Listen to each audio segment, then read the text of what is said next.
Okay, 5, 4, 3, 2, 1. Good evening and welcome. I'm Bill Maley, Brighton Town Supervisor, and I'm pleased to welcome all of you to the December 8th, 2021 meeting of the Brighton Town Board. We will be beginning the open forum portion of our meeting in just a little bit after a couple of proclamations and a couple of important matters I want to discuss with the community. But that open forum will be the opportunity for members of the public to share their comments with the town board.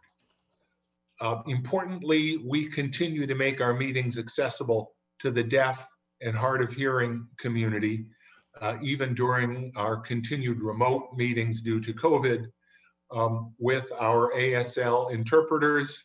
Again tonight, Allie and Heather, thank you both. You do yeoman's service for us and we do appreciate it.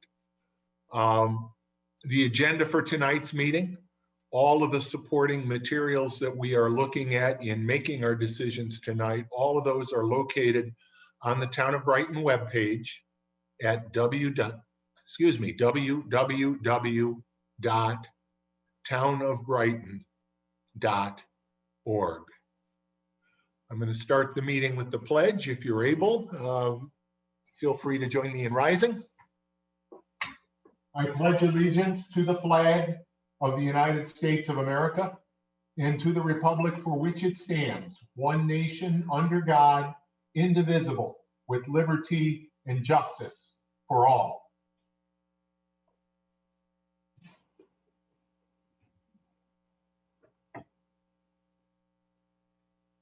As I mentioned, we have a couple of proclamations tonight.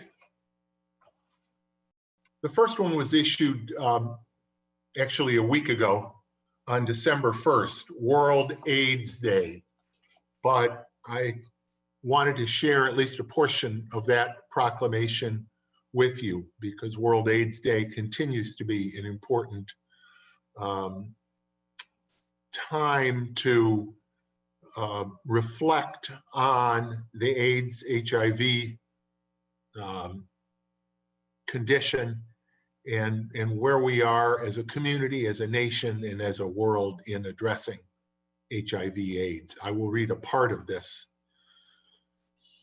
Whereas the year 2021 marks 40 years since the first cases of AIDS were reported, and over the last 4 decades, an estimated 79.3 million people have been infected with HIV, and 36.3 million people have lost their lives to this disease.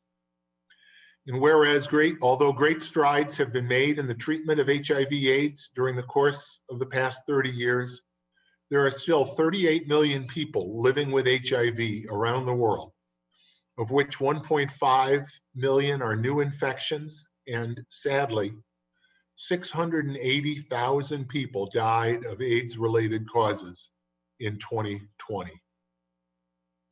Whereas this year's World AIDS Day theme, End Inequalities, End AIDS, End Pandemics, highlights the urgent need to end the inequalities that drive AIDS and other pandemics around the world.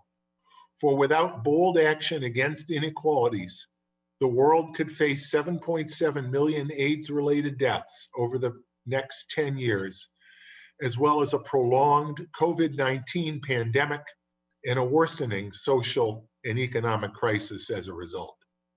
And whereas on this World AIDS Day, let us act on the knowledge that ending economic, social, cultural, and legal inequalities must be a top priority for freeing the world from HIV/AIDS.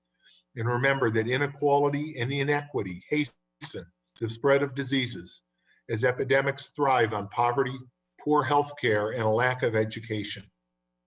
Now therefore be it proclaimed that I, William W. Maley, Brighton Town Supervisor, on behalf of myself and the members of the Brighton Town Board, do hereby recognize World AIDS Day in the town of Brighton and encourage residents to help move the nation and the world closer to an HIV-free generation by educating themselves and others about HIV/AIDS prevention and the profound impact of systemic inequality, which fuels HIV/AIDS and other epidemics and pandemics. And this proclamation was signed on World AIDS Day, December 1st, 2021. Thank you to everybody who continues to work to address HIV/AIDS here in our community in so many different ways.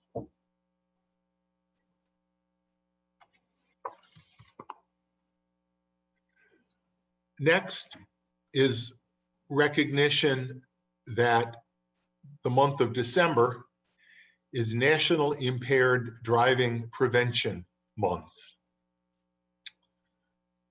Whereas thousands of lives are needlessly lost each year on our nation's roadways because of alcohol and drug-impaired driving, leaving grief-stricken families and hurting communities in the wake of needless tragedies.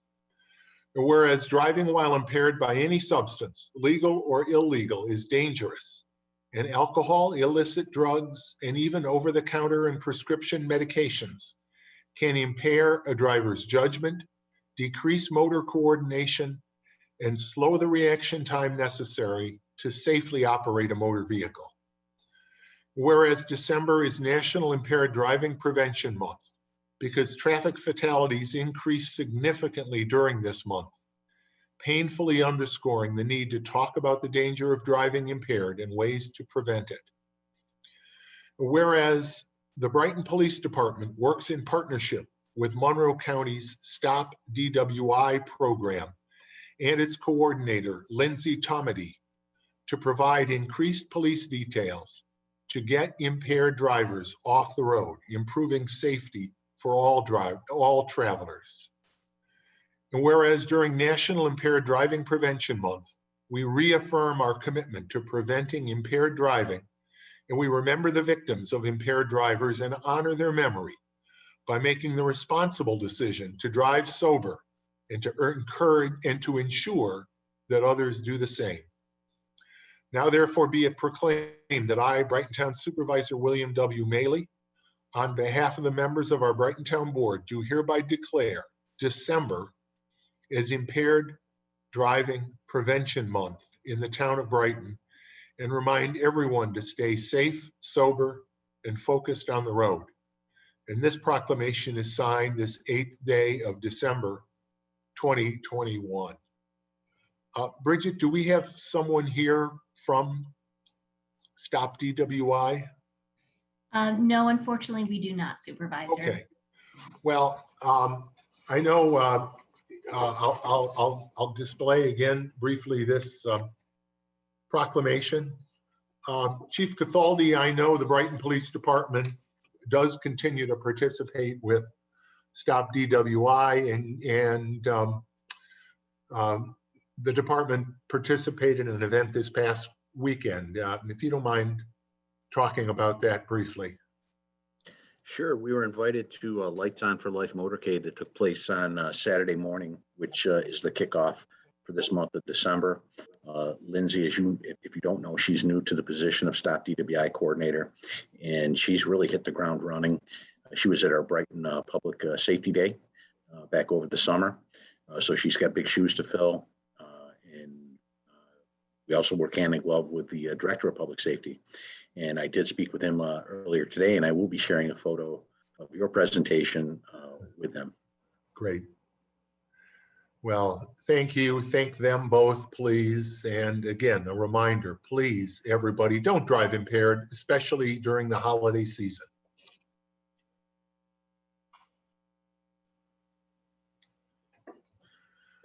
Now I'd like to speak about a couple of very important topics. First, COVID. Monroe County has used a portion of the funds received from the federal government under the American Relief Plan Act, or ARPA, to purchase 750,000 COVID test kits. This is really something extraordinary. It's a first in the nation program, and I'm grateful to County Executive Bello and the county for making this foresighted decision and bringing all these kits into the Monroe County area so that residents can test themselves or their children before going to family gatherings or holiday parties or other events where they may be coming into close contact with people. And frankly, if they test positive, they don't want to go. Stay home. Don't infect other people. And that's what we're hoping that all these tests will do. We know how important it is to come together as families and friends during the holiday season. But we also know that with the impact of the Delta variant and the imminent potential from the Omicron variant, safety is of paramount importance. This Saturday and Sunday, the town of Brighton will be holding a drive-through test kit distribution for Brighton residents. We're going to be holding that event at Temple-Brith Kodesh at 2331 Elmwood Avenue, almost right across the street here from Town Hall. I am so grateful to Rabbi Peter Stein and Executive Director of Temple-Brith Kodesh, Mike Udelson, and the entire Temple-Brith Kodesh organization for their continued collaboration with the town on COVID-related matters and other matters. Now, the drive-through on Saturday will take place from 1 to 3 p.m. and on Sunday, it will take place from 10 a.m. to noon. I do want to remind you, this is for Brighton residents only. We will be asking folks to show their ID, so please, we welcome people who ride on their bikes or walk, but if you do, please bring an ID. Other jurisdictions will be making the same test kits available within their areas as well, including the city of Rochester. So again, Saturday from 1 to 3 p.m., Sunday from 10 to noon. Obviously, the tests are important, but the vaccines are really of vital importance. With the likely spread of the Omicron variant and the continued spread of the Delta variant, if you have not received a vaccination yet, please, I beg you, please get your first shot as soon as possible and repeat it if it's the Pfizer or the Moderna vaccine as soon as you can get the second shot. Yesterday, Monroe County reported its highest level of new COVID cases yet, over 800 people yesterday. Yes, some of them are breakthrough. The vaccine doesn't prevent all cases, but the rate is so much higher, a multiple of many times higher for unvaccinated individuals than it is for those breakthrough cases. If you have gotten your shots, wonderful. If your children are eligible, please make sure that they get fully vaccinated as soon as possible. And if you are fully vaccinated but haven't gotten a booster shot yet, please do so. Just today, there were reports in the news, at least, that the Omicron variant is more transmittable than the Delta variant, and specifically with respect to the Pfizer vaccine. However, people who've gotten that booster have restored a high level of protection even against the Omicron variant. So please, I can't stress enough, get your shot. If you've gotten your shots, get your booster. Make sure your family gets your boosters. We're all in this together. We will defeat COVID, but only if we work together to do it. Keep masked when you're in public places indoors, and really, at this point, give really serious consideration to whether you want to go to an event that's being held indoors, even if you are masked. This is no time at the holiday season to be taking unnecessary risks. Okay, the other important issue I want to talk about are neighborhood streetlights. You'll recall I discussed this issue at some pretty great length I can't remember if it's our last meeting or 2 meetings ago. But tonight I want to give another update on neighborhood streetlights. I went into a lot of detail in that prior presentation, but just for a little background information, in Brighton, RG&E owns the neighborhood streetlight system. If you don't have neighborhood streetlight systems, you don't pay for them. But if you live in a neighborhood that does have neighborhood streetlights, even though RG&E owns those streetlights, we pay for the electricity used to light those lights on our tax bills through a streetlight district. Now, the payment and the arrangements for those streetlights are made under the terms of something called a tariff, which is a regulatory determination made by the New York State Public Service Commission, applies to various aspects of RG&E streetlights. It is not a contract between the town and RG&E. The town of Brighton doesn't have a contract in the traditional sense that we negotiate with RG&E. Those streetlights are governed by a Public Service Commission tariff. Now, during the past year, there has pretty clearly been a significant decline in the quality of RG&E's maintenance of their system, particularly in their response time. Lights that have been out, neighborhood street lights that have been out, have not been repaired in a timely manner. And as a result, the number of outages in many of our neighborhoods has significantly increased. I recognize that COVID may be a partial factor, but more important is that RG&E changed its maintenance contractor for streetlight repair earlier this year. And I got to tell you, to date, the performance of that contractor, and therefore the performance of RG&E in maintaining our streetlights in Brighton, has been unacceptable. 2 nights ago, I drove down every street in the Meadowbrook neighborhood because I had heard concerns about streetlights in the Meadowbrook neighborhood. There were at least 3 lights out on every single street in the Meadowbrook neighborhood, a total of 20 lights out in a neighborhood that frankly had just been given some special attention by RG&E because the main circuit that powers the street lights in the Meadowbrook neighborhood had failed. And yet, so soon after that, 20 street lights were out. This is simply not acceptable.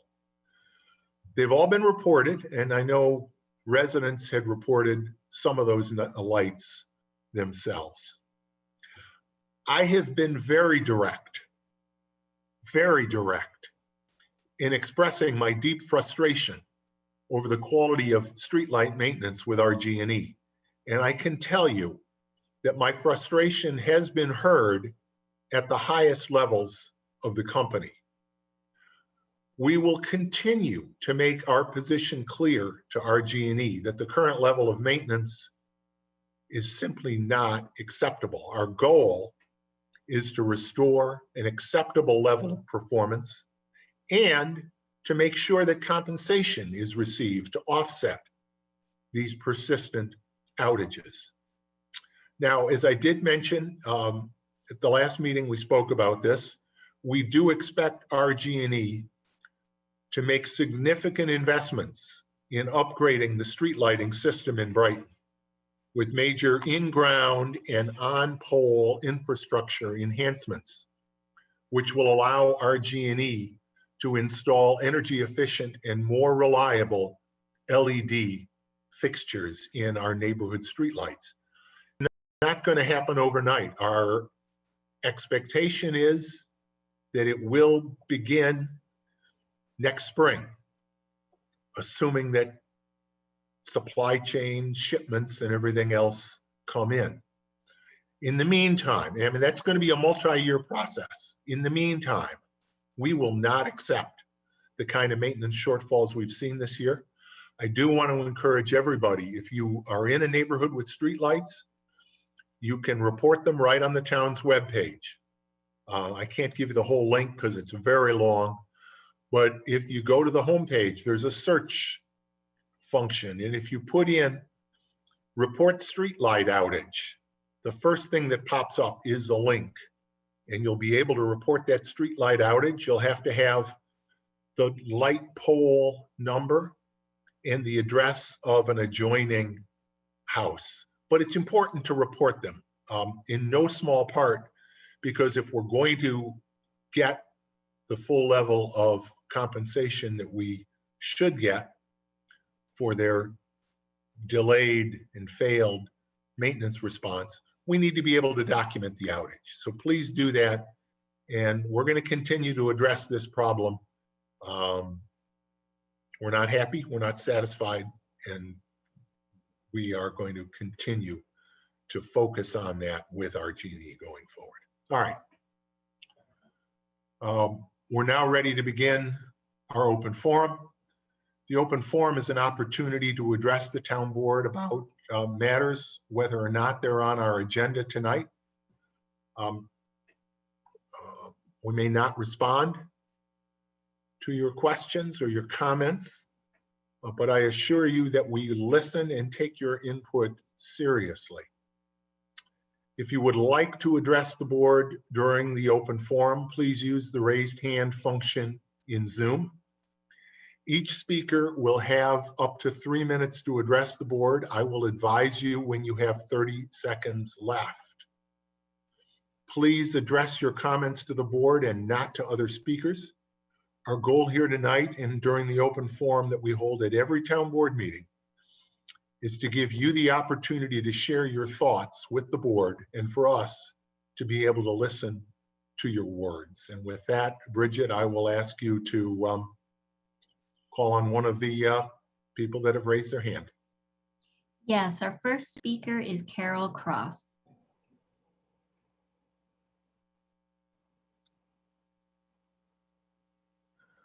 Go ahead, please.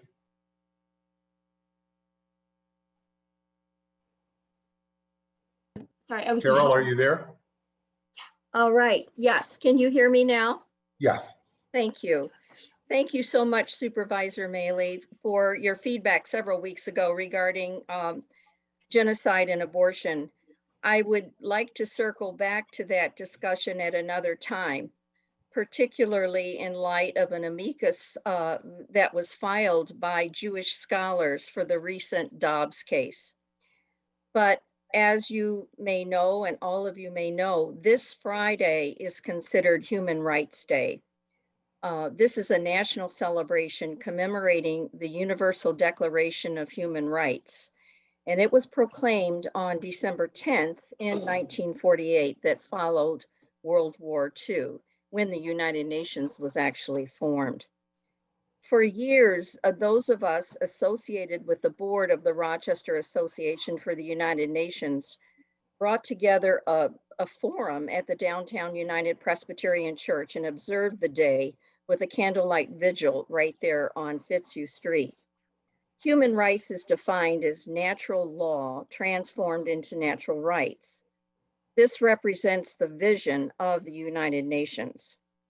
The preamble to the Universal Declaration on Human Rights states, quote, "The child, by reason of his physical and mental immaturity, needs special safeguards and care, including appropriate legal protections before as well as after birth."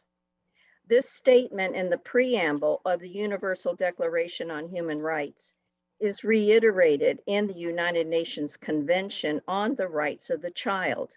And I quote, "The child, by reason of his physical and mental immaturity, needs special safeguards and care, including appropriate legal protections before birth as well as after birth." Another document, the International Convention on Civil and Political Rights adopted by the United Nations more recently, and that was in 1978, discusses, among other articles, the parameters of capital punishment. And while some of us, myself included, hope that complete abolishment of the practice of capital punishment is on the horizon, the document nonetheless does reaffirm legal protections of children before birth. Article 30 6, seconds, please. Article 6 states, sentences of death shall not be carried out on pregnant women. Now you want to ask yourself, why would that be? It's because there is a protection for the unborn child. So I suggest to you that the abortion of children before birth, the practice of Planned Parenthood to which we object, violates the intent of these international treaties and documents. I will be happy to bring down to the town hall copies of both of these Universal Declaration and the International Convention and put them in your mailbox. Thank you so much. Thank you. Next speaker, please. Leonda Florence is the next speaker. Good evening. Good evening. In April of this year, the New York I'm Times. sorry, I should have mentioned this. If you would please state your name and your address. Okay, my apologies. My Cleonda apologies. Florence. Cleonda Florence, 21 Alba Street. Thank you. You're very welcome. In April of this year, the New York Times ran an op-ed by Alexis McGill Johnson titled, "I'm the head of Planned Parenthood, and I am done making excuses for our founder. It's a question," she says, "that we've tried to avoid, but we no longer can. We must reckon with it."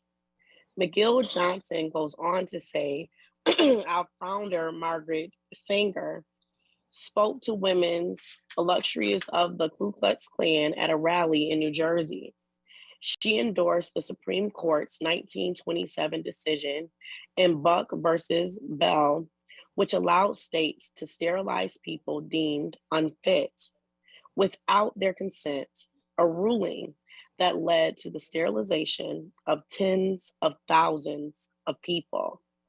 McGill Johnson also spoke about the founders of PP's testing of 1,500 women of the harmful effects of an experimental drug. Under this backdrop, PP's current head spoke about renaming the award currently given to Sanger's name in their clinics, which bore her representation. McGill Johnson says, in the name of political expedience, Sanger chose to engage with white supremacists to further her cause. In doing that, she devalued and dehumanized people of color. We must examine how we have perpetuated her harms over the last century. Despite much of the article claiming the good that Planned Parenthood has done, McGill Johnson acknowledges the need for PP to take full responsibility for the harm that Sanger caused to generations of people with disabilities and Black, Latino, Asian Americans, and Indigenous people. I suggest if McGill Johnson is sincere about revising this trend, she stopped Planned Parenthood's participation in sex selection abortion that has increased the gender imbalance and eliminating baby girls, mostly in Asian countries. I suggest that if she indeed wants to erase the harm that 30 PP seconds. has done to people with disabilities, she stopped the atrocity of eliminating children with Down syndrome. Communities like Ireland and Denmark actually boast of having 0 children born with Downs, as well as in our own country, where testing is widespread before birth. Thank you. Thank you. Next speaker, please. Our next speaker is Michelle Sterlace Accorsi.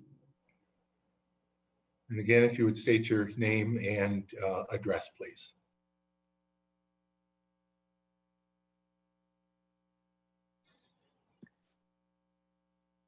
honor and a privilege to be here. My name is Michelle Sterlace-Accorsi. I am an attorney with an advanced law degree in conflict resolution, and I'm currently serving as the executive director of Feminists Choosing Life of New York, who our headquarters is on East Avenue in Rochester. And I really briefly, I know I have only 3 minutes less than, wanted to speak about New York abortion policy. We know that New York enacted the Reproductive Health Act, the RHA, in January of 2019. And this law allows for the killing of viable unborn children, including healthy, viable children in utero, for any reason within 24 weeks of pregnancy. Modern medical science is clear that unborn children can be viable, capable of survival outside the womb as early as 22 to 23 weeks gestation. The RHA permits killing viable unborn children, including healthy children in utero, during the later second and third trimester of pregnancy for reasons unrelated to a mother's physical health. In New York, approximately 1,500 unborn children are aborted each year at 20+ weeks gestation. Studies show most later term abortions are elective. The RHA did away also with New York's long-standing fetal homicide law. Because of the RHA, it is no longer a crime in New York for abusers to kill viable unborn children, including wanted unborn children, and attacks on their mothers. The RHA allows for an undefined group of healthcare practitioners to perform abortions, including surgical second and third trimester abortions. Studies show that even mid-level healthcare providers that perform abortions have higher rates of incomplete abortion, uterine perforation, and hemorrhage than physicians performing abortions. The RHA eradicated New York Public Health Law 4164, which allows for later term second and third trimester abortions to occur in facilities other than hospitals. And according to studies, including risk factors for legally induced abortion related mortality in the US, the risk of death for women obtaining legally induced abortions increases exponentially by 38% for each additional week of gestation. 30 seconds, please. Thank you. Eliminating, as the RHA did, 4164 also allows for infants who survive abortion to die without adequate medical care or without a second physician present to care for that infant. And the Centers for Disease Control clearly show that children are sometimes born alive during later term induced abortions. We know the RHA dehumanizes children, it degrades women. It's currently being challenged as unconstitutional by victims of domestic violence and others, plaintiffs that are represented by a team of attorneys. And we know that the plan— Time. Thank you very much. Thank you, sir. Thank you for your time. Next speaker, please. Next speaker is Kathy Maurer. I can stay on. How was that? Yeah, just so good. She can't hear. You're Good evening. Thank you Good evening. for allowing me to address the town board. My name is Kathy Maurer, and I'm the Vice President of Compass Care Patient Services, where I've served in our Brighton office for the past 13 years. That's at 2024 West Henrietta Road. We also have operations in Buffalo and Albany. I am a registered nurse, and along with a full team of professional healthcare staff under the supervision of our medical directors, we help serve women and their babies. I was made aware that this board is discussing a proposal for a new Planned Parenthood facility in Brighton, and that during your discussion, Compass Care has been mentioned a number of times. So I'm really just here as a representative of Compass Care to clarify who we are and what we do. Compass Care has provided medical services to pregnant women and their babies in the Rochester area for the past 20 years. Our approach is both medical and educational. We help pregnant women who are looking for confirmation of their pregnancy and a full understanding of their options. We also serve women in need of STD testing, including HIV testing and treatment. We work in collaboration with the Monroe County Health Department, and thankfully, we're able to accommodate the needs of our patients at no cost to them. Finally, we assist women who have sought a chemical abortion and are in the midst of that process, but change their mind and desire progesterone therapy to save that pregnancy. We have the capacity to serve every woman facing an unplanned pregnancy in Brighton. Last year, we served more than 600 women, and we're on track to serve even more this year. Thank you for allowing me to share with you tonight about Compass Care. We are grateful for the opportunity we have to serve women and their babies right here in Brighton on West Henrietta Road. Thank you.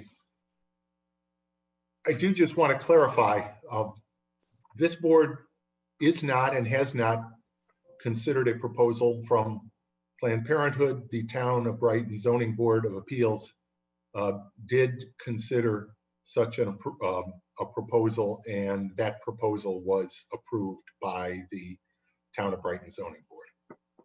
But again, thank you for your comments.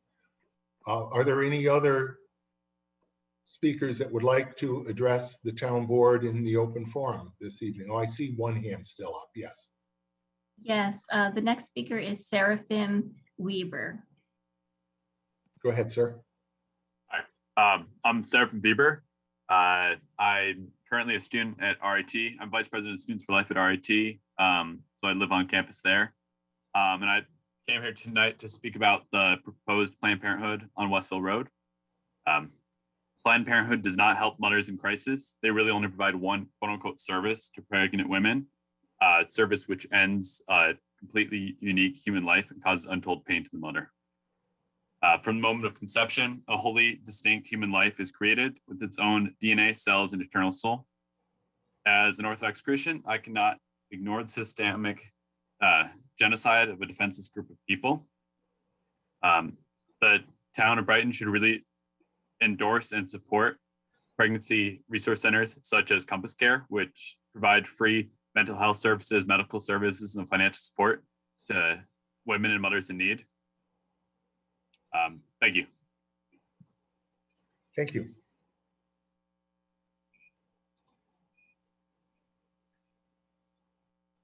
Sorry, I did misspeak. It is the planning board, not the zoning board. I knew that, but I misspoke. The planning board, Town of Brighton Planning Board, reviewed and approved the Planned Parenthood application. Is there anyone else that wishes to address the town board during the open forum tonight? We have someone who just dialed in, Lois Verde.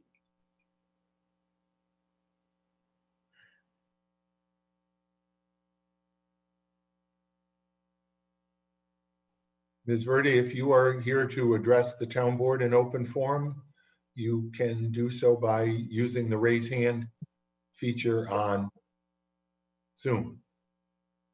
Did I raise my hand? Is it raised? No, but would you like to speak to the board? I do. I would like to. Certainly. Okay, Go ahead, please. Okay, there's a few things I wanted to clear up. First of all, you were saying that the planning board is the one that went ahead and approved everything, but I'd like to get what input do you have? Because you're the head honcho, so I'm a little confused as to your role in this whole thing, because you do have a say and you have stopped other things from being built in Brighton. So I'm wondering, what is it? Why are you trying to tell us that you have nothing to do with Planned Parenthood coming into the community when clearly you do? Did you hear me? I did. Is there anything further you'd like to say? Well, I'd really like an answer to that question. And I know you weren't here from the start. We're here to listen to your comments. That's what the open forum is for. I've heard you respond to other people before, so I am really, for you to try to tell us that you have nothing to do with it is just not genuine, because you are the head honcho of the community. And so therefore you do have power to make decisions on this behalf.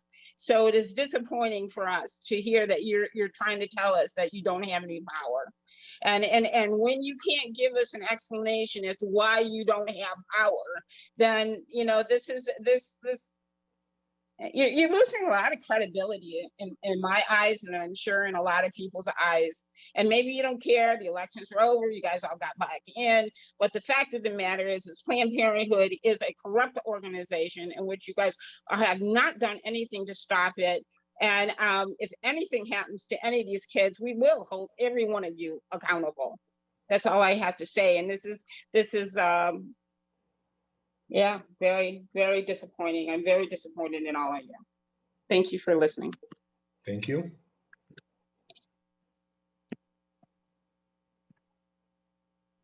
Is there anyone who hasn't spoken yet? We have That would one like to? other, sorry. We have one other person, Chris Mooney. He hasn't raised his hand. I don't know if he is here for the public hearing by any chance. Well, we'll be doing that public, and I should have made it clear, we do have a public hearing on a tree removal on Terrytown, and we'll give anybody who is here the opportunity to address the board on that subject in just a couple minutes. But I don't see anybody else. Oh, sir, Mr. Mooney? I'm putting my child to bed, so I'm here for that matter you just mentioned. Oh, the tree? All right. Don't switch on account of me. Well, you'll have a chance. Sounds good.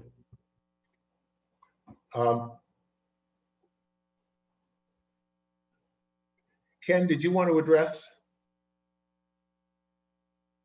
No need to.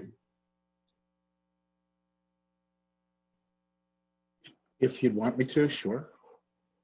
I don't think there's a need to. And I think we're all of our speakers for the open forum are completed. We'll move on to the business portion of the meeting and ask for a motion to approve the agenda. So moved. Second. Any discussion? Hearing none, Dan, please call the roll. Councilmember DePonzio. Aye. Councilmember Werner. Aye. Councilmember Wilt. Aye. Councilmember Corrado. Aye. Supervisor Maley. Aye. We can go to communications, but if Mr. Mooney is, if you're good with your child care work, we can. Why don't we? I'm gonna go to communications, and we'll head back to the public hearing in just a moment. We do have several items of communication tonight. Can I have a motion to receive and file those communications? So moved. Second, Robin.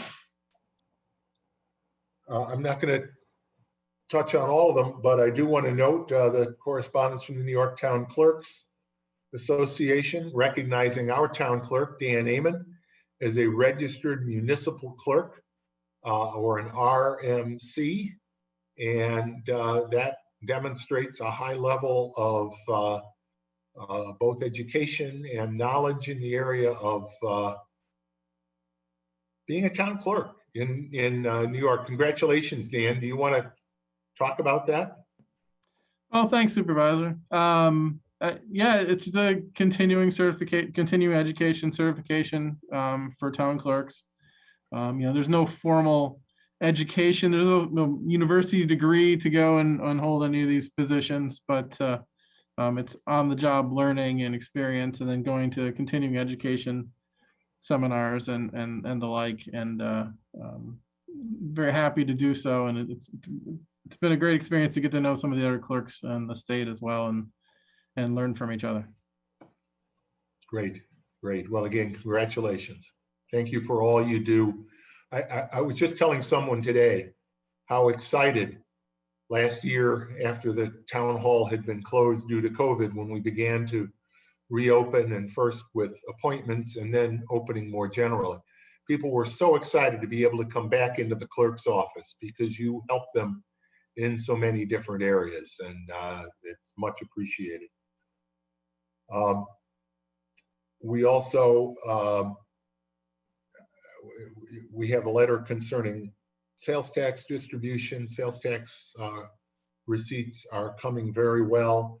But there's one letter here that I really want to read because it was, well, it's indicative of the work that our people do. All right, let me find it here. Here we go. This is from Dick Schroyer, who lives on Roby Drive. Hello, Bill, he says. I want to let you know about the great service that I received from Brighton's Department of Public Works during a recent homeowner adventure. Water in a crawl space tipped me off to a problem in my downspout drain system. After I had a couple of contractors out and got very different recommendations and estimates, my neighbors suggested that I contact the town. The town gave me a great map showing where my storm drains ran, and then Tim Jason came out to help me pinpoint the problem. His test showed that it was clearly a clogged storm drain near the creek at the back of my property. Tim also gave me a list of plumbing contractors licensed with the town and a range of what typical repairs might cost. Armed with this information, I was able to better evaluate the recommendations from the contractors. I eventually decided to have the pipe replaced and selected a contractor that was licensed by the town to do the work. After it was complete, I had questions about how to reconnect my downspouts to the storm drain, given that a broken adapter was nearly 60 years old and not made anymore.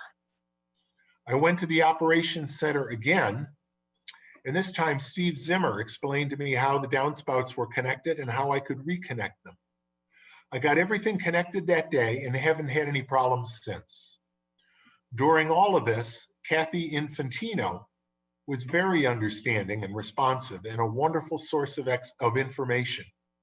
She doesn't just pass residents off to one of the, quote, experts. She knows a lot of technical information herself.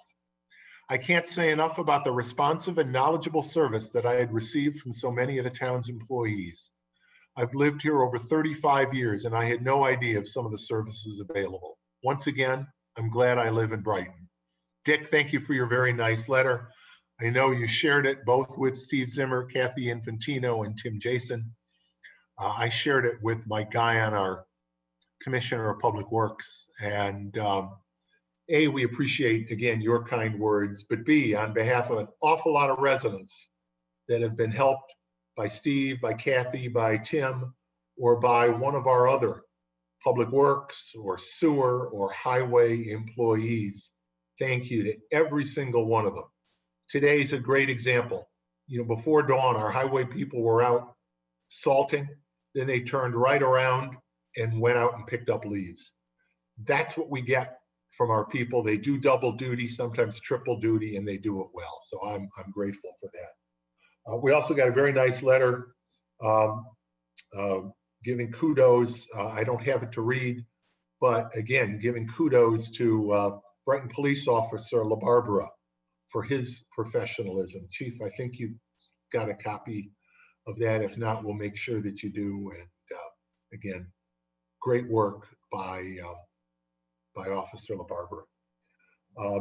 So can I have a motion? We have a motion to receive and file these letters. Any other discussion?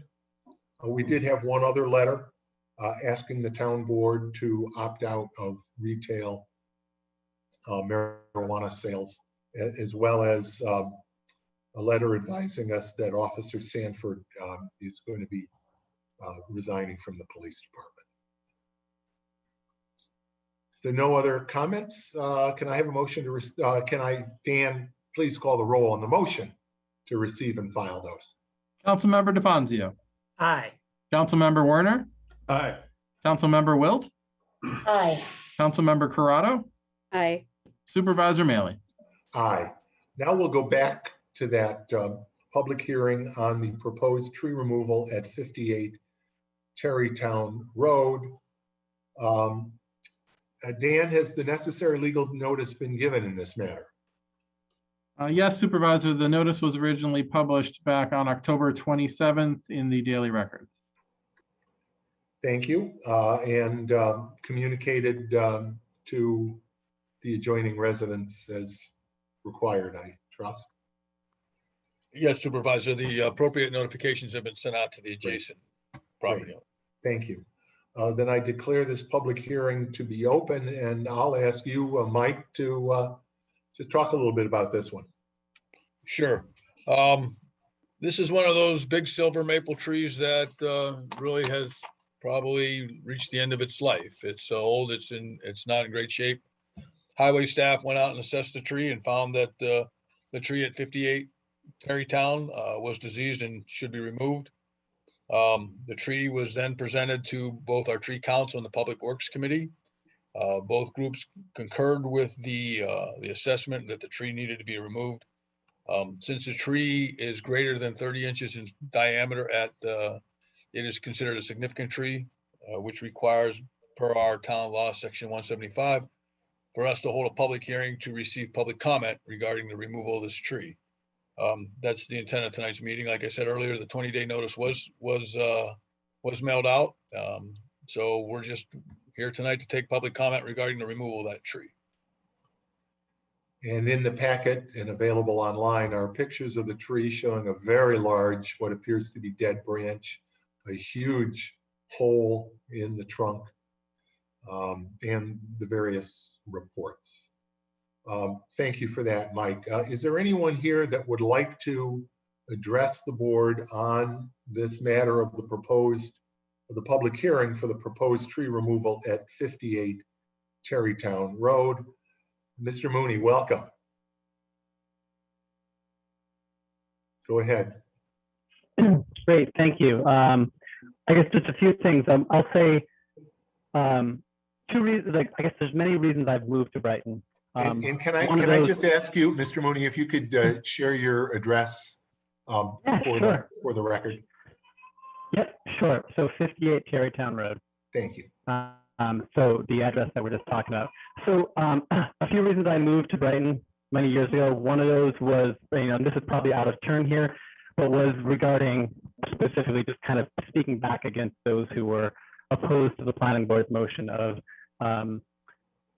having Planned Parenthood here. And so one is for the progressive nature of Brighton. So thank you all. The other is really just kind of regarding the lived environment, the physical environment. And so, yeah, it completely saddens me that these trees have to come down, but like with many things, they have a lifespan. Big news, the tree came down 2 days ago. So, so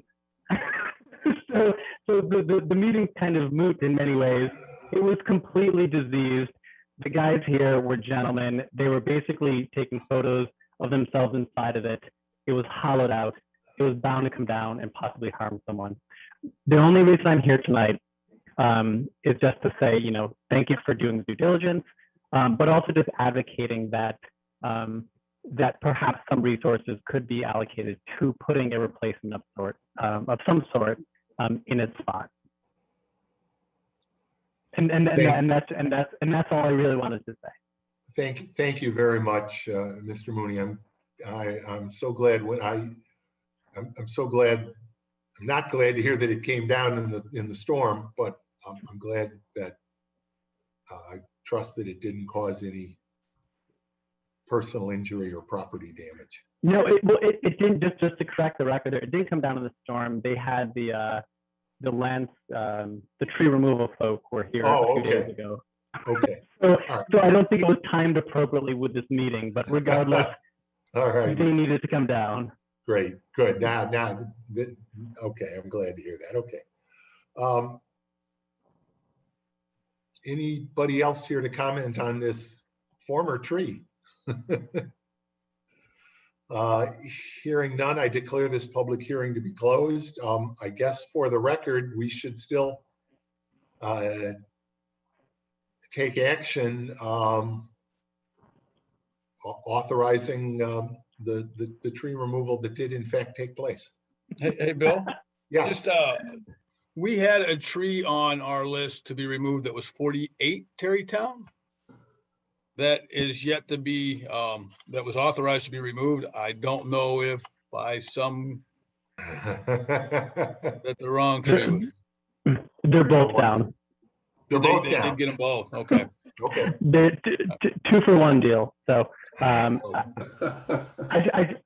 so perhaps just on the neighbors, just in advocating that, despite juvenile nature, that something be put in their stead. That's all. And Mike, is that the expectation here that these trees will Yes, be Supervisor. We will replace that tree. obviously with much smaller trees? They won't be silver maples, but they'll be trees from our list of authorized approved street trees. Correct. Thanks. Thank you all. Thank you. Thanks for joining us tonight. Any further Good evening. comments on this matter? Then I declare the public hearing closed. Can I have a motion to Bill, take action? Bill, with respect to the tree removal at 58 Terrytown, I move that we ratify the removal of that tree and adopt the resolution before us. Second, Christine. Thank you. Any further discussion? Ken, I trust you're okay with that reflection as ratification?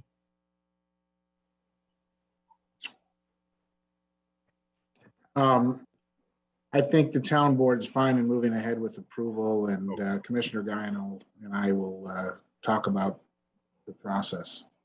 Sounds good. Thank you. Then we have a motion and a second. If there's no further discussion, Dan, please call the roll. Councilmember DePonzio. Aye. Councilmember Werner. Aye. Councilmember Wilt. Aye. Councilmember Corrado. Aye. Supervisor Mealy. Aye. Okay, now we'll get back in order and go to committee reports. Robin, Community Services Committee. Certainly, thank you, Bill. The Community Services Committee has not met in the intervening timeframe since our last town board meeting. I do, however, have some updates from our Parks and Recreation Department heads. From our Recreation Department, fall programming is wrapping up, and that means our recreation staff is busy setting up for our winter and spring 2022 program offerings. Registration for winter spring programming for Brighton residents begins on Tuesday, January 4th, and for non-resident begins on Tuesday, January 11th. Full program offerings and registration can be found on the Recreation Department website, and that is www.townofbrighton.org/rec, REC. December break is rapidly approaching, and there are still spaces available in the Brighton Recreation December Recess Camp program. The December Recess Camp offers a full lineup of special events and activities to keep your youth happy and having fun during their days off from school. We also have rock climbing and babysitter training classes available during this time frame. Also, if you have a half day off from school, we have that covered as well. Join us for one of our remaining half-day hoopla programs. We'll keep your kids busy while you stay at work, and full details and registration are again available on our website. The outdoor extended season at the Brighton Farmers Market is in full swing at the Brighton High School parking lot. The new hours are 10 a.m. to 12 noon from November 28th through December 19th, and we hope to see you there. Our Recreation Department would like to remind everyone that if you have a program idea or skill that you'd like to share with the community, you may contact the Recreation Department to find out how to be added as a program instructor. All you have to do is complete the new program proposal on the website or give the Recreation Department a call at 585-784-5260, extension 0.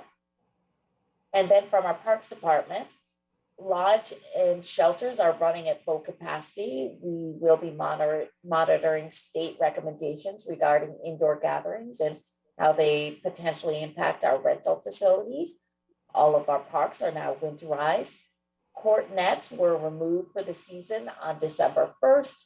And after a very busy 2021 youth athletic season where staff worked closely with all youth groups to maintain and schedule our fields and facilities, we'd like to commend the park staff for their hard work and dedication during that busy outdoor summer and fall sporting season, especially with COVID-19 pandemic, making routine things much more challenging. The annual maintenance of the oil heating system is occurring at Town Park Lodge.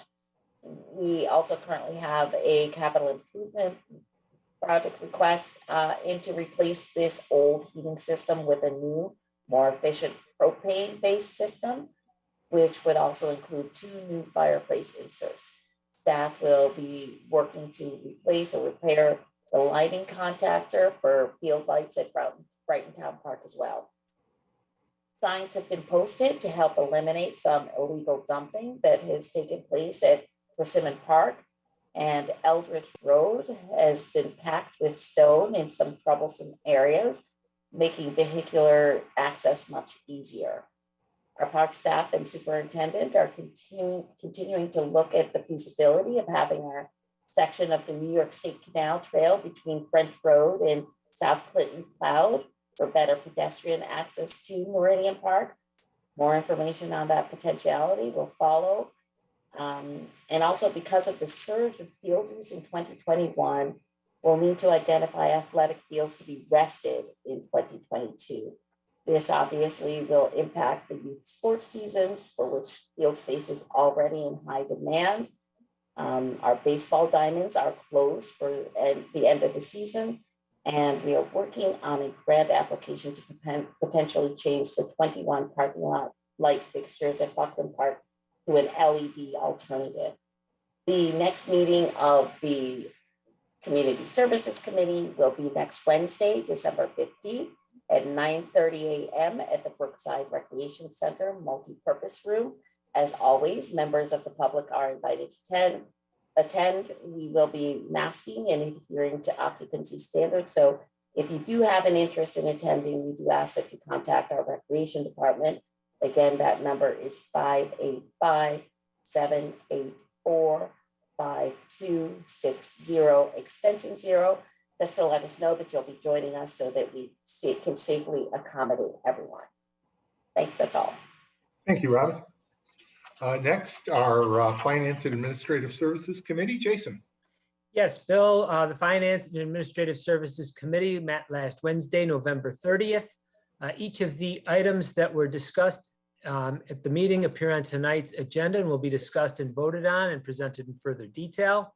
And I misspoke, it was last Tuesday, November 30th, that we had met. But anyway, our next meeting will be on Tuesday, December 14th. We meet at 3:30 in the afternoon in the main auditorium at Town Hall, and the public is invited to attend. Thank you. Christine, Public Safety? Yes, and one correction to Jason's update, Tuesday, December 13th, Wednesday, December 14th. Calendars, they're tricky things. No, Wednesday, December 15th, Tuesday is December 14th next week. Correct. Oh, my error. I would be showing up at Town Hall at the wrong date.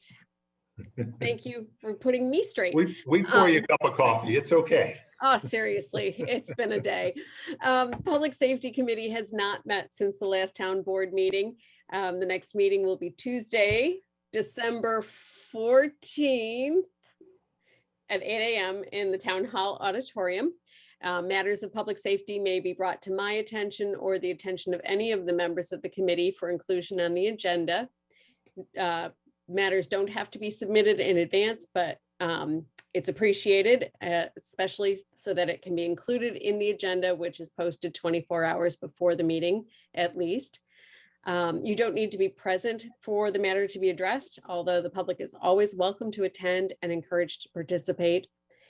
Like all the other committees, we are following COVID safe practices, including masking, seating far apart. And for more information and to let us know that you're interested in attending, please see townofbrighton.org/public safety committee for contacts and more information.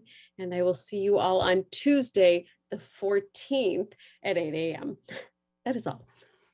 Thanks, Christine. Chris, Public Works. Thanks, Bill. The Public Works Committee met yesterday morning. We had a presentation from Jerry Acton and Lisa Marshall of heatsmarttompkins.org, presenting the concept of a geothermal district that incorporates multiple renewable energy sources to meet and or exceed the energy requirements of an area that they would design within the town of Brighton. They mentioned several locations within the town of Brighton that might qualify for their approach. This is something of a comprehensive approach to geothermal and solar energy that would wholly meet the energy needs of a particular site.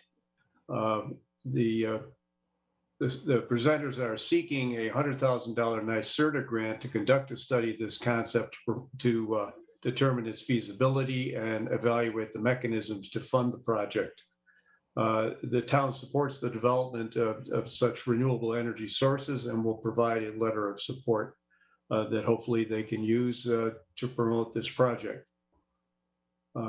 We also discussed the library roof access issues within for the HVAC system at the town library. The staff presented the library roof replacement plans to show the installation of a stairway and catwalk to access the HVAC unit on the roof of the Learning Center. It will be visible from Elmwood Avenue and will be an aluminum catwalk, which allows facility staff to safely access and maintain the HVAC unit and inspect the roof. We also discussed the need to remove yet another 11 trees at various places, and this seems to be a real problem with all of these silver and Norway maples, of which virtually only one of them was not a silver or Norway maple. So it's very sad to see all these old giants going, but those were approved by the committee. Next committee meeting is January 4 at 9:00 a.m. and the public is always invited to attend. Thanks, Chris. You know, it's an interesting observation because, yes, we've had to take down and are going to continue to take down some big silver maple trees.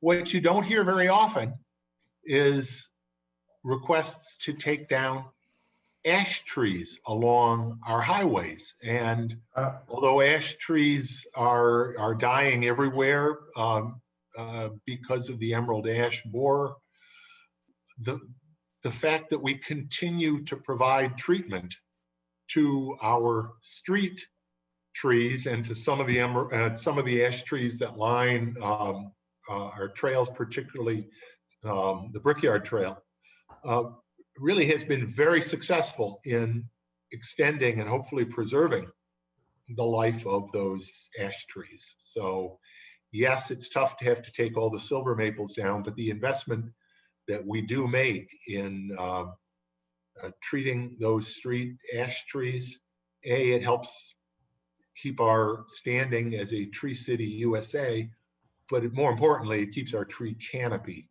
which is such an important part of the look and feel of Brighton and plays such a big role in terms of climate, making our streets more walkable, shading homes and therefore reducing energy costs. So many things those trees do. The investment we make in preserving ash trees that are very widespread in some parts of Brighton because they do like moist soils. And in some parts of Brighton, we got an awful lot of moist soil. So it's good work. It's one of those investments that we make that really pays off. Thanks, Bill. One other point with respect to these trees, one of these trees that have been approved for removal was a 28-inch tulip tree on Pelham Road, where a resident came in at our last meeting asking to have that be expedited. And because it was not more than 30 inches, did not require a public hearing as a significant tree. So that one will be taken down in the shorter term, at least. Hopefully those can be accomplished before the end of the year. Mike, how does that look? Chris, we still have to notify the residents they have a 30-day notification before we can take the trees down, waiting for comments. So it won't be this year, it'll be into next year, 2022. Okay, thanks very much, Mike. And that, I'm sorry, Chris, that tulip tree you were talking about, that was a tree that was diseased or dying or? Yeah, it had a danger rating of 11, I know, and it had some dead portions to it.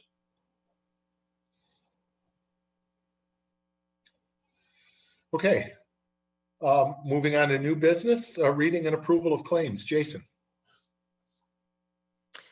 Yes, Bill, earlier today I reviewed claims totaling $696,335.29.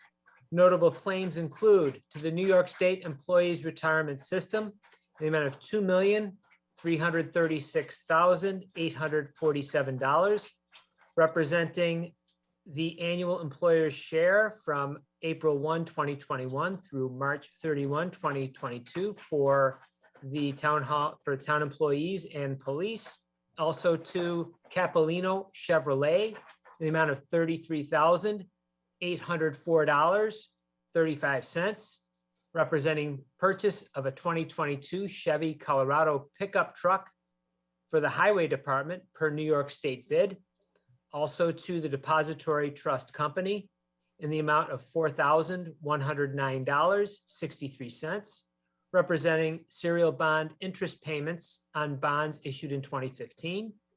Also to Earth Tech Developers in the amount of $34,063.95, representing partial payment for French Road Sidewalk Project per contract pricing. And finally, to Green Commercial Bank, the amount of $6,067.50, representing serial bond interest payments on bonds issued in 2016. The claims all appear to be in order, and I move that they be approved. Second, Robin. Thank you. Any discussion? Hearing none, Dan, please call the roll. Councilmember DePonzio, Aye. Councilmember Werner, Aye. Councilmember Wilt, Aye. Councilmember Corrado, Aye. Supervisor Mailey. Aye. Robin, if you do the next one, please. Certainly. The next matter seeks to authorize the supervisor to execute an agreement with Bruckner, Tillett, Rossi, Cahill and Associates for property appraisal services. I move that we adopt the resolution as prepared by the town attorney. Second, Jason. Thank you, Jason. These are on properties that the taxable value has been challenged. They are two hotel motels in the town, and this would be an appraisal, if necessary, of the quality required to go to trial. Further discussion on that? Hearing none. Just a clarification, Supervisor. Sure. So I think what the proposal actually is for preliminary appraisals to be absolutely done on both these properties, and then at one cost, and then the court-ready appraisals only if necessary for an additional cost. The total cost of everything altogether would not exceed $16,000. Right. You're right, Ken. If we don't need to do the court ready, the total cost would be $10,000. if we had to do a restricted appraisal on both. Right, but one way or another, I think the board is authorizing you to sign this agreement, if they approve this, to do at least the $10,000 in preliminary appraisals. And not to exceed the 16. Yeah. Right. Thanks. Good clarification. I know you had sent me an email. I wasn't quite sure you were coming from, but that does just clarify it. Thank you. one of many quick things I did. All right, we've got the motion in the second. Further discussion? Hearing none, Dan, please call the roll. Councilmember DePonzio. Aye. Councilmember Werner. Aye. Councilmember Wilt. Aye. Councilmember Corrado. Aye. Supervisor Maley. Aye. Jason. Yes, the next matter seeks to declare one 2008 Chevy Impala and one 2001 Smart Unit is surplus to be sold at a live or online municipal auction in the spring of 2022. I move we adopt the resolution as prepared by the town attorney. Second, Christine. Discussion on that? Hearing none. Dan, please call the roll. Councilmember DePonzio. Aye. Councilmember Werner. Aye. Councilmember Wilt. Aye. Councilmember Corrado. Aye. Supervisor Maley. Aye. Christine. The next matter seeks approval to accept a donation from Warren and Susan Simon for the police department in the amount of $250. I move that we approve the resolution as prepared by the town attorney. Can I second? Thank you, Chris. Second, Chris. Thank you, Chris, and thank you, Mr. and Mrs. Simon, for that very generous donation that will support the police department. Those donations are never necessary, but always appreciated as a show of recognition for the great work that the department does. Anything more than that you'd like to say, Chief? No, I think you covered it. They were alumni of our Citizens Police Academy. They were very impressed with the curriculum and just wanted to show you their appreciation. Another plug for that great police academy. Thanks. Further comments? Hearing none, Dan, please call the roll. Councilmember DePonzio. Aye. Councilmember Werner. Aye. Councilmember Wilt. Aye. Councilmember Corrado. Aye. Supervisor Maley. Aye. And Chris, the last one, please. This item is to authorize the supervisor to enter into an agreement with the Penfield Central School District for a stormwater easement. I move that we adopt the resolution before us. Second, Jason. Mike, do you want to discuss this one? Real quick, the Penfield School District was doing improvements at the Indian Landing Elementary School. And part of those improvements, they had to relocate a portion of our storm sewer. So they had to basically reconfigure the easement for that storm sewer. This easement, which you're voting on tonight, is the reconfigured easement that will allow us to take dedication of that storm sewer or own that storm sewer and maintain it. Great. Yeah, that's the catch, to maintain it, but it is what it is. Mm-hmm. Okay, we have a motion and a second. Thanks for that, Mike. Further discussion? Hearing none, Dan, please call the roll. Councilmember DePonzio. Aye. Councilmember Werner. Aye. Councilmember Wilt. Aye. Councilmember Corrado. Aye. Supervisor Maley. Aye. One more matter of the supervisor. You guessed it, leaf pickup. It's December. But that does not mean that we're finished picking up leaves. It snowed today. That does not mean that we finished picking up leaves. As I mentioned earlier, I watched our salt trucks going, and then watched the Pelican street sweeper go out to sweep up after we pick up leaves in our neighborhood. So we do both. They do great work.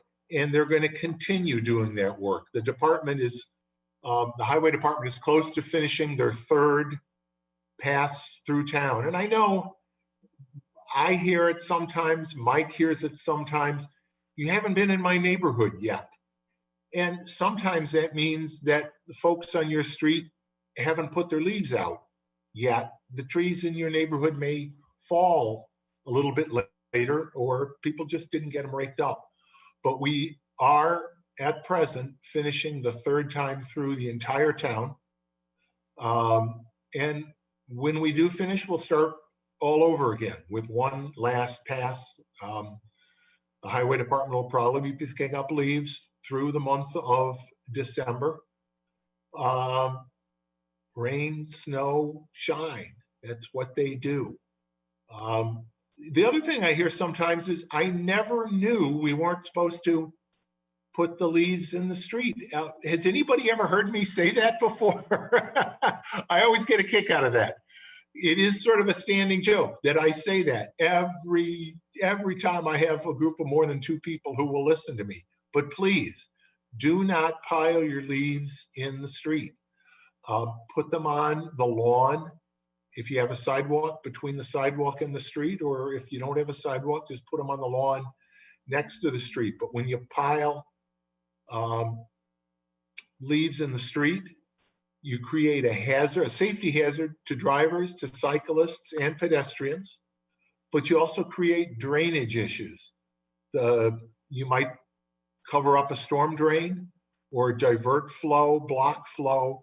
So please, I'm going to say it tonight. I'm going to say it at the next town board meeting. I'm going to say it whenever we're picking up those leaves. Please don't put your leaves in the street. Pile them on the lawn. Our crews will be coming around the rest of the month. They'll be picking them up. If you want to know when they're going to be coming around, or at least have a ballpark estimate of where they're going to be in the next couple of days, we do have those maps that are on the Highway Department webpage, www.townofbrighton.org. And Mike, we're doing just bulk at this point. Is that correct? That is correct, Supervisor. Just bulk at this point. If they're out, if you have bags and containerized out there, we will pick it up as part of our bulk pickup. Great, thank you. That's all I have. Matters of the town attorney. I do not have anything this evening. Thank you, Supervisor. Thanks, Ken. Matters of the town clerk. Dan. Just wanted to let folks know that we've been notified from County Treasury that because of the way the New Year's holiday falls this year, December 30th will be the one day in 2021 where I will be able to collect the 2022 town and county taxes. It's also an opportunity for folks who maybe had a problem out of town or just life got in the way and weren't able to make a payment on the school taxes this fall. It gives you a chance to pay that in calendar 21 and maintain all your scheduled exemptions, be they what they are post SALT. But it is an option that is there as well. So give a call to the office anytime. We're happy to explain everything. We won't know what your bill amounts are, however, probably until, I would be surprised if I know anything before the 28th. Typically, it's right at the end of the month. The county is still working hard to get the information closed out from school. They've got the entire county to deal with, to re-levy unpaid amounts, get bills printed and proofed and sent to the printers. It's a big task, so they need every minute possible. So I suspect we'll have access to that data probably 28th or even the 29th, and we'll be happy to share it at that time. Thanks very much, Dan. Matters of the town board. Then I'm going to ask for a motion to go into executive session to discuss the employment of particular people. Ken, is there anything else you want to talk about? I was just sitting here thinking about perhaps I could give a brief report to the town board in executive session about a couple matters of pending litigation. Both of those matters involving the Whole Foods project, and also provide a report on a matter of real estate involving the Riverside Drive property. Sounds good. Then can I have a motion to go into executive session again to discuss not only the employment of particular people, but litigation specifically related to the Whole Foods property and the Whole Foods pending proposal and a matter of real estate. So moved. Second. Any discussion? Dan, please call the roll. Councilmember DePonzio, Aye. Councilmember Werner, Aye. Councilmember Wilt, Aye. Councilmember Corrado, Aye. Supervisor Maley. Aye. I don't anticipate we'll be coming back into open session after the executive session. So our next meeting and our last regularly scheduled meeting of 2021 will be Wednesday, December 22nd at 7 p.m. Have a great night, everybody. Thank you.